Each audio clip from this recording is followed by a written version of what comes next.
eebbisee jalqabsiisaara waan ta'eef eegaa eebbaan jalqabamu. Nyaata aadaa baay'ee filatamaa keessumaa kabajaatti kan godhamu marqaatti asitti sirriitti bakka guddaa qaba. Mee ilaalu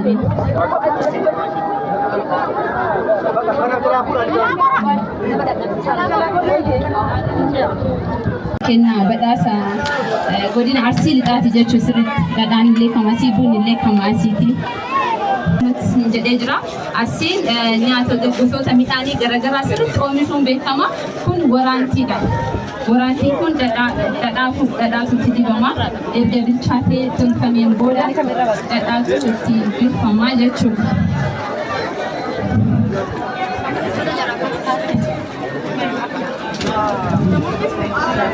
Kan reefu isinitti murteeme kun quncee jedhama. Gosa warqii irraa qophaa'aa. Warqaraa keessa immoo shaanatu jira. Akkaataa garaagaraan itti nyaatamu fooniin hojjechuu danda'amanii shaanaadhaan hojjechuu danda'amanii aannan qofaan illee itti bunachuu danda'an jechuudha. Quncee warqii gosa warqiiti jechuudha. Warqii irraa hojjetama gosa quncee warqiiti. Quncee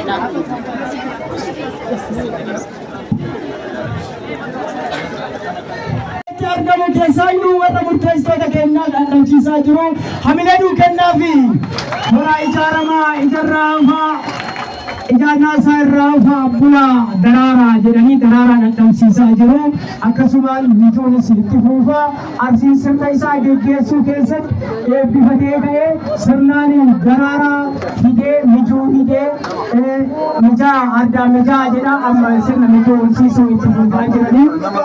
Gammadii qulqulleerra kan hojjetamee manguddoonni keenya yeroo ammaan kana fiixaa meeshaa aadaa isaa gaafa loowwanii irraa hojjetametti buusanii fiixaa warra Oromiyaa fiixataa akka dammaa mi'aayaa akka bunaatti urgaa jechuudhaan yeroo ammaan kana fiixa bayaa guutuu nagaa dhugaa fiixaa bagaa guutuu nagaa dhugaa. Sanarja argamaja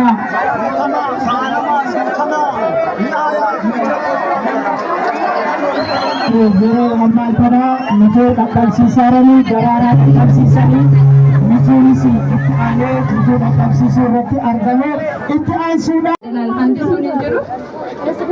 Barbaree garbuu irraa kan hojjetamedha.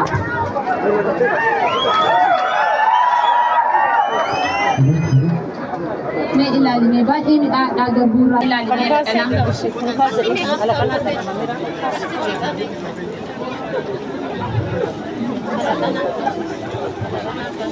akkaataa naannootti adda addaa alaqanaan garuu garbuu qofa irraa qophaa'aa.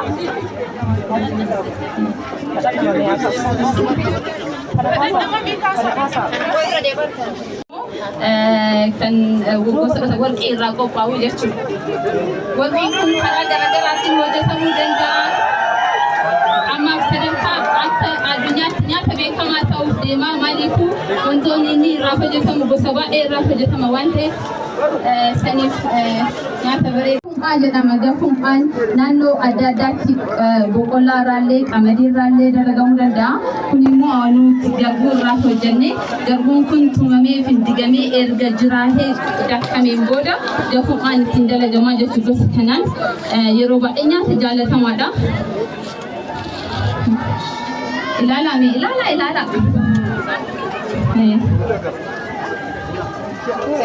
Erga bilchaatee jedheen booda ukkaamamee nuti immoo yeroo baay'ee garbuu irraa filatamaa waan ta'eef garbuu irraa hojjennee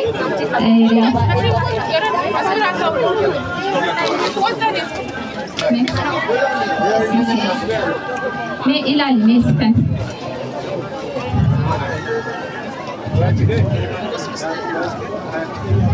akka Oromoo asitti nyaanni gosa hedduu waan tokko irraa hojjetamuu danda'a. Kun immoo nyaata addaati. Mee ilaala.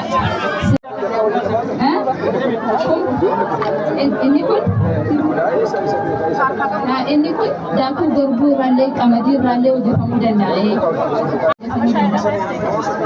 Sukkuumamee ergasii immoo erga akkanatti godhameen booda eelee karaa irratti qopheessanii yookaan ammasanii ergasii booda bilcheessan.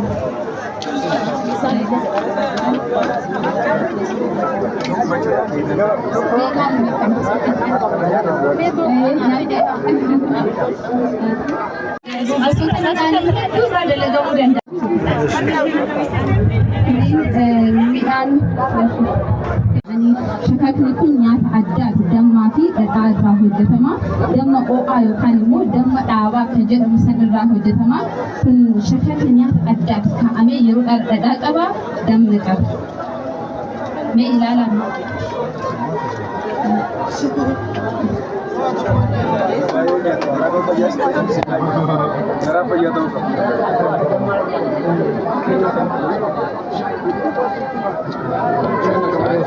Valan marani diba bada jealousy sani jachu